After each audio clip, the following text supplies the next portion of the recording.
নমস্কাৰ, আজি হৈছে ৩ মে'। এই মুহূৰ্তত সন্ধিয়াৰ কেইবাটাও ব্ৰেকিং নিউজ আহি পৰিছে। দিব লৈছোঁ সন্ধিয়াৰ প্ৰথমটো পলিটিকেল ব্ৰেকিং নিউজ। কাইলৈ কোনে গঠন কৰিব চৰকাৰ?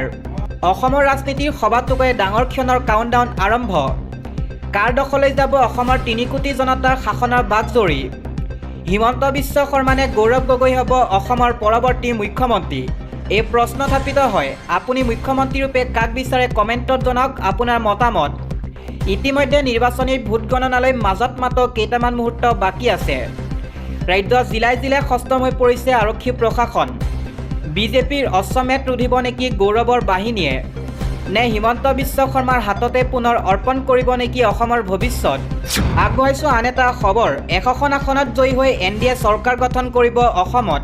স্বাধীনোত্তৰ অসমত ঐতিহাসিক জয়লাভ কৰিব বিজেপিয়ে। এই মন্তব্য কৰিছে ৰাজ্যিক বিজেপিৰ সভাপতি দিলীপ শইকীয়াই। ৪ মে'ৰ ১ বজাৰ পাছত অসমত বিৰোধী চৰকাৰ। ৪ মে'ত অসমত ১০০% হ'ব বিৰোধী চৰকাৰ। এক্সিট পোলে কি কৈছে বাদ দিয়ক। এবাৰ পৰিৱৰ্তন বিচাৰিছে অসমৰ ৰাইজে। এনেদৰে মন্তব্য কৰে বিধায়ক অখিল গগৈয়ে। অখিল গগৈৰ তৰফৰ পৰা কোৱা হৈছে যে পৰিৱৰ্তনৰ বাবে বিজেপি বিৰুদ্ধে ভোটদান কৰিছে অসমৰ ৰাইজে।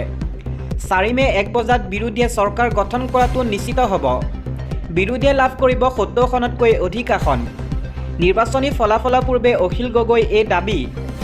মূল্য বৃদ্ধিক লৈও প্ৰতিক্ৰিয়া প্ৰকাশ কৰে ৰাজ্য দলৰ সভাপতি অখিল গগৈয়ে। গেছ চিলিণ্ডাৰ পাছত এবাৰ পেট্ৰল ডিজেলৰ মূল্য বৃদ্ধিও কৰিব চৰকাৰে।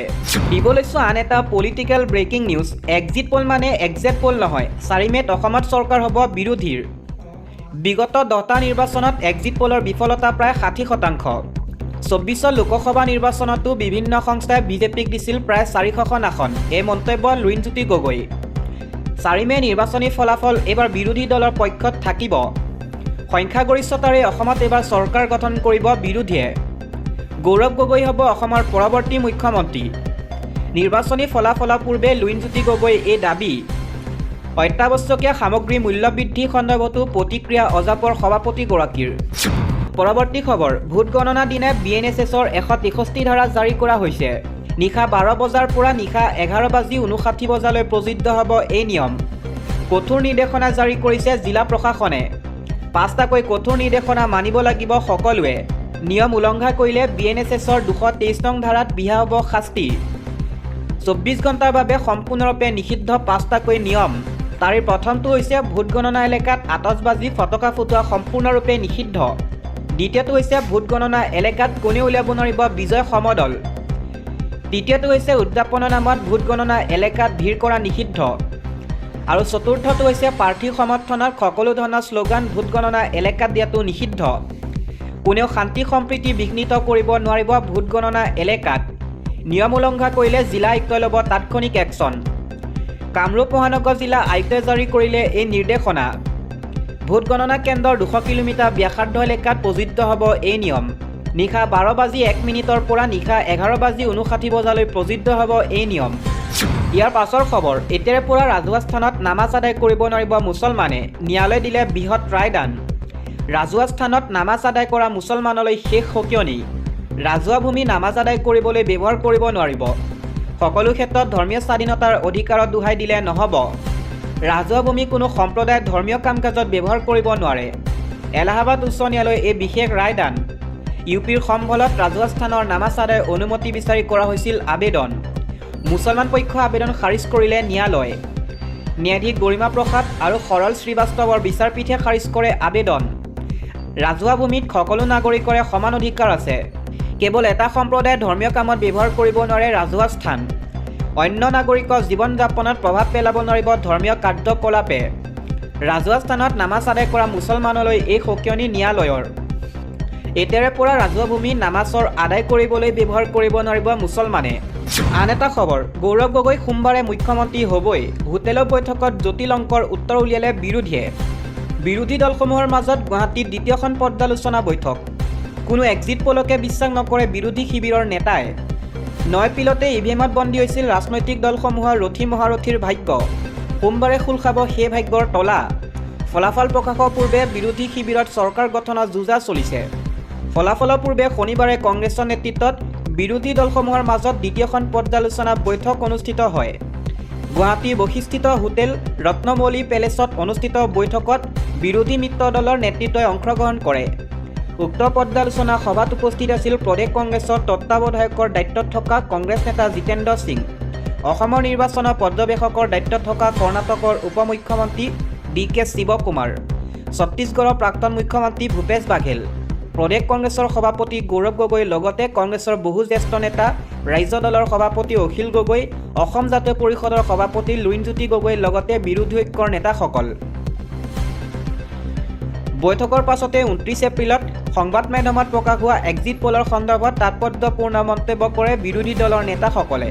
এই সন্দৰ্ভত প্ৰদেশ কংগ্ৰেছৰ সভাপতি গৌৰৱ গগৈয়ে কয়, এইবাৰ বহু নীৰৱ ভোটাৰ আছে, মহিলা ভোটদানৰ হাৰ বৃদ্ধি পাইছে, হিমন্ত বিশ্ব শৰ্মা অপশাসনৰ বিৰুদ্ধে ৰাইজে এইবাৰ ভোটদান কৰিছে, সেয়ে এক্সিট পলক আমি বিশ্বাসত ল'ব নোৱাৰোঁ। এক্সিট পলক আমি বিশ্বাসত লোৱাৰ কোনো কথা নাই। এক্সিট পল হৈছে বিজেপিৰ দ্বাৰা নিয়ন্ত্ৰিত। বিজেপিয়ে ৰচনা কৰা চক্ৰবেহুত বিৰোধীয়ে ভৰি দিয়া নাই আৰু নিদিয়ে। সংবাদমেলত কৰ্ণাটকৰ উপ মুখ্যমন্ত্ৰী ডি.কে. শিৱকুমাৰে কয়, আমাৰ টীম শক্তিশালী, ঐক্যবদ্ধ আৰু প্ৰবল আত্মবিশ্বাসী। আমি ভালদৰে নিৰ্বাচন খেলিছোঁ। এক্সিট পলক মই ব্যক্তিগতভাৱে বিশ্বাস নকৰোঁ। অসমত ভয়ৰ পৰিৱেশ গঢ়ি তোলা হৈছিল। ভোটদান প্ৰক্ৰিয়াটো গোপনীয়, কোনেও আগতীয়াকৈ ক'ব নোৱাৰে। আমি আমাৰ নিজা ছাৰ্ভেত জানিব পাৰিছোঁ আমাৰ সকলো প্ৰাৰ্থী আত্মবিশ্বাসী হৈ আছে। আমি চৰকাৰ গঠন কৰিম। আনহাতে বিজেপি মন্ত্ৰী বিধায়কসকলে আত্মবিশ্বাস হেৰুৱাইছে। ভোট গণনাৰ সময়ত যাতে কোনো ধৰণৰ খেলিমেলি নহয় তাৰ বাবে আমি সজাগ সচেতন হৈ আছোঁ। আনহাতে কংগ্ৰেছ নেতা জিতেন্দ্ৰ সিঙে কয়, ভয় ভাবুকি প্ৰদান কৰি বিজেপি নিৰ্বাচনত অৱতীৰ্ণ হৈছিল। কোটি কোটি টকা বিজেপিয়ে নিৰ্বাচনত ব্যয় কৰিছিল, ভোট ক্ৰয় কৰা কাম কৰিছিল। তথাপিও কংগ্ৰেছ আৰু মিত্ৰ দলে শক্তিশালীভাৱে এই নিৰ্বাচনত অৱতীৰ্ণ হৈছিল। বিজেপি যদি ইমান আত্মবিশ্বাসী তেন্তে কিয় প্ৰধানমন্ত্ৰী, গৃহমন্ত্ৰী বাৰে বাৰে অসমলৈ আহিবলগীয়া হৈছিল? মুখ্যমন্ত্ৰীৰ ভাষাত হতাশা স্পষ্টৰূপে প্ৰতিফলিত হয়। এক্সিট পল সম্পূৰ্ণ ভুল মেনেজ কৰি এক্সিট পল প্ৰকাশ কৰা হৈছে। এইবাৰ কংগ্ৰেছৰ চৰকাৰ হোৱাটো নিশ্চিত। ৰাজ্য দলৰ সভাপতি অখিল গগৈয়ে কয়, 2024 নিৰ্বাচনত অসমৰ মানুহে পৰিৱৰ্তনৰ বাবে বিজেপিক গৌৰৱৰ বাবে ভোট দিছে। 70খনৰো অধিক আসনত আমি জয়ী হ'ম আৰু গৌৰৱ গগৈ আমাৰ মুখ্যমন্ত্ৰী হ'ব। এইবাৰ ৰাইজে পৰিৱৰ্তন বিচাৰি ভোট দিছে। মই মানুহৰ মনৰ ভাৱ উপলব্ধি কৰিছোঁ। এক্সিট পলৰ কথা নাই, এক্সিট পলৰ কোনো কথা নাই। 4 মে দিনৰ 1 বজাৰ ভিতৰত বিৰোধী চৰকাৰ হোৱাটো নিশ্চিত হ'ব। অসম জাতীয় পৰিষদৰ সভাপতি লুৰিণজ্যোতি গগৈয়ে কয়, বিৰোধী ঐক্য মঞ্চে চৰকাৰ কৰিব, বিৰোধীয়ে সংখ্যাগৰিষ্ঠতাৰে চৰকাৰ কৰিব আৰু সেইটো নিশ্চিত। গৌৰৱ গগৈ আমাৰ মুখ্যমন্ত্ৰী হ'ব। বিজেপি এবাৰ বেয়াকৈ হাৰিব।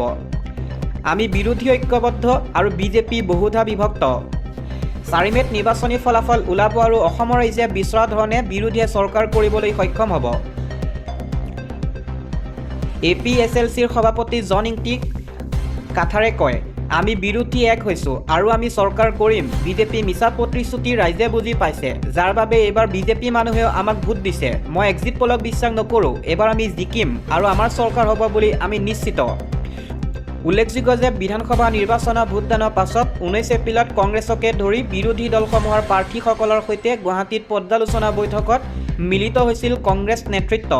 এই বৈঠকৰ পাছতে বিৰোধী মিত্ৰ শক্তিৰ সকলো নেতাই কংগ্ৰেছে চৰকাৰ গঠন কৰিব বুলি দাবী কৰিছিল। কিন্তু 29 এপ্ৰিলৰ সন্ধিয়া প্ৰকাশ পোৱা এক্সিট পলসমূহৰ কোনো এটা সমীক্ষাতে কংগ্ৰেছৰ নেতৃত্বত অসমত চৰকাৰ গঠন হ'ব বুলি সদৰি কৰা নাই। এক্সিট পলৰ সমীক্ষা শুদ্ধ নে প্ৰাৰ্থীসকলে জয়লাভ কৰা দাবী শুদ্ধ সেই কথা পৰ্যালোচনা কৰিবলৈ শনিবাৰে পুনৰ কংগ্ৰেছৰ নেতৃত্বত বিৰোধী ঐক্যত মিলিত হয়। পিছে সোমবাৰে সকলো উৎকণ্ঠাৰ অন্ত পৰিব। আগবঢ়াইছোঁ আন এটা খবৰ। বেংক কৰ্মচাৰীসকলৰ বাবে ভাল খবৰ। DA বৃদ্ধি কৰিব সহায়। বেংকৰ কৰ্মচাৰীৰ বাবে কিছু সকাহ। চৰকাৰে 2026 চনৰ 1 মে'ৰ পৰা কাৰ্যকৰী হোৱাকৈ তেওঁলোকৰ ডিয়াৰনেছ এলায়েন্স বৃদ্ধি কৰিছে। 2026 চনৰ মে'ৰ পৰা জুলাইলৈকে ত্ৰৈমাসিকৰ বাবে নতুন DA প্ৰযোজ্য হ'ব। এই বৃদ্ধি বেছি নহ'লেও ইয়াৰ প্ৰত্যক্ষ প্ৰভাৱ কৰ্মচাৰীৰ মাহিলী দৰমহাত পৰিব।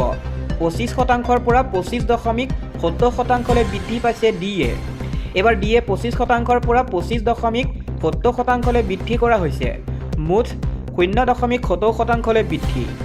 এই বৃদ্ধি 2026 চনৰ প্ৰথম ত্ৰৈমাসিকৰ গ্ৰাহক মূল্য সূচাংক CPI-ৰ ওপৰত ভিত্তি কৰি হৈছে। যিহেতু DA মূল দৰমহাৰ ওপৰত গণনা কৰা হয়, গতিকে ইয়াৰ সামান্য পৰিৱৰ্তন হ'লেও দৰমহাত প্ৰভাৱ পৰিব।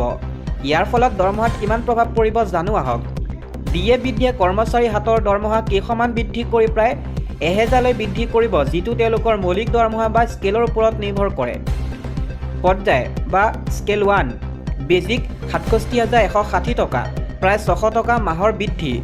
১৫ নং পৰ্যায় স্কেল 1 বেজিক ৮০,৫৬০ টকা প্ৰায় ৭১৯ টকা মাহ বৃদ্ধি। ৩০ নং পৰ্যায় দ্বিতীয় তৃতীয় স্কেল বেজিক ৬৯,৮৪০ টকা প্ৰায় ৬৩৩ টকা মাহ বৃদ্ধি। ৪৭ নং পৰ্যায় তৃতীয় আৰু দ্বিতীয় স্কেল বেজিক ১,১৭,২০০ টকা প্ৰায় ১,০৫৮ টকা মাহ বৃদ্ধি। অৰ্থাৎ দৰমহা বৃদ্ধি হোৱাৰ লগে লগে ডিএৰ সুবিধাও বাঢ়ি যায়। এই বৃদ্ধি কিয় গুৰুত্বপূৰ্ণ? ০.৭০% বৃদ্ধি সৰু যেন লাগিলেও মুদ্ৰাস্ফীতিৰ সময়ত ই কৰ্মচাৰীসকলক সকাহ দিয়ে। নিয়মীয়াকৈ ডিএ পুনৰীক্ষণে দৰমহা মুদ্ৰাস্ফীতিৰ লগত মিলাই ৰখাত সহায় কৰে। কেন্দ্ৰীয় চৰকাৰৰ কৰ্মচাৰীৰ সৈতে তুলনা শেহতীয়াকৈ কেন্দ্ৰীয় চৰকাৰে কৰ্মচাৰীৰ ডিএ ৫৮%ৰ পৰা ৬০%লৈ বৃদ্ধি কৰিছে, যিটো ২% বৃদ্ধি। ইয়াৰ তুলনাত বেংকৰ কৰ্মচাৰীৰ বাবে ডিএ বৃদ্ধি কম যদিও ইয়াক এটা বেলেগ উদ্যোগৰ সূত্ৰ অনুসৰি নিৰ্ধাৰণ কৰা হয়। ইয়াৰ পিছত কি আশা কৰিব পাৰি? চিপিআৰ ভিত্তিত ত্ৰিমাসিকভাৱে ডিএ নিৰ্ধাৰণ কৰা হয়, গতিকে মুদ্ৰাস্ফীতিৰ তথ্যৰ ভিত্তিত অনাগত মাহত ইয়াৰ অধিক পৰিৱৰ্তন দেখা যাব পাৰে। মুঠৰ ওপৰত বেংকৰ কৰ্মচাৰীসকলে এইবাৰ সামান্য কিন্তু উল্লেখযোগ্য দৰমহা বৃদ্ধি পাব। এই পৰিমাণ যথেষ্ট নহ'বও পাৰে যদিও নিয়মীয়াকৈ ডিএ বৃদ্ধিয়ে দীৰ্ঘম্যাদী যথেষ্ট সকাহ দিয়ে।